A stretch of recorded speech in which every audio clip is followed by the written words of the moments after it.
Mga kaibigan, welcome back. Eto, napakainit ang balita natin. Dalawang Gilas team nag-ensayo ngayong araw. Magkakaideya na tayo kung sino ang papasok sa Final 12 natin sa Asian Games at doon sa port window. Dalawang Final 12 ang pag-uusapan natin. At wala pa po pala si Justin Brownlee.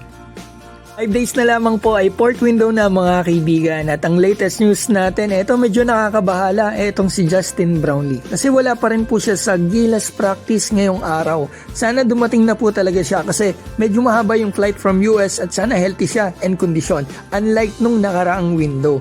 Ngayon mga kaibigan, pag-usapan na po natin ang Final 12 ng Gilas. Sa port window to mga kaibigan, base po ito sa latest practice nila kanina. Kasi malamang sila na yan ilan ang nagpa-practice halos kumpleto na talaga. Nabawasan po sila ng dalawa. Ito, basahin natin. CJ Perez, Junmar Pajardo, Kai Soto, Chris Newsam, Dwight Ramos, Kevin Kiambao, Carl Tamayo, Juan Gomez Deliano, RJ Abarientos, Scotty Thompson, Troy Rosario, at si AJ Edu wala rito mga kaibigan, at si Justin Brownlee. Shoe-in yan dalawang yan. So ang nawala na naglaro nung nakaraan nung may tuna pa ang Gilas ay eto nga si Justin Baltasar at Justin Aranya. Kaya naman po pala wala sila ay dahil nilipat po sila sa Asian Games. Nag-ensayo po today ang Gilas Asian Games kasabay ng Gilas. Mga kaibigan, kasama po silang dalawa. So ito ang Final 12 natin based on practice. 12 kasi sila mga kaibigan. Magkaroon man ito ng changes ay talagang very minor na lang. Baka isa lang o dalawang player. Pati doon sa lineup natin sa port window, minor na lang yun kung magkaroon ng changes. Ito mga kaibigan, andito sa Asian Games practice natin sila Xavier Lucero, Justin Baltasar, Brandon Bates, Justin Aranya, Adrian Noku, Jeyo Chu, Brandon Ganuelas Roser, Jeric Ahamnisi, Cedric Berfield, Don Troliano, Robert Bolick.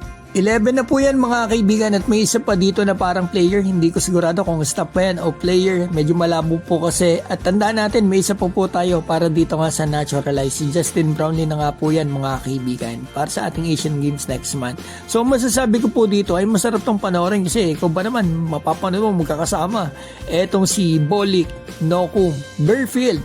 Hindi pa paulit, tatlong yan sa guards natin sa port window honestly. At ako nga pala sa lineup natin, sa main team to mga kaibigan, base sa practice kanina, 7 ang guards natin. Kung isasama mo si KQ as shooting guard. Maraming salamat po pala sa naging source natin dito mga kaibigan sa Gilas practice. Yung mismong therapist po ng ating Gilas, si Mr. RC Kua. Maraming salamat po. Mga kaibigan, ang concern ko lang talaga dito sa ating main Gilas ay si Justin Brownlee. Sana makalaro siya. At may naalala ko na tanong sa akin before, kaya ba nating manalo ng walang naturalize?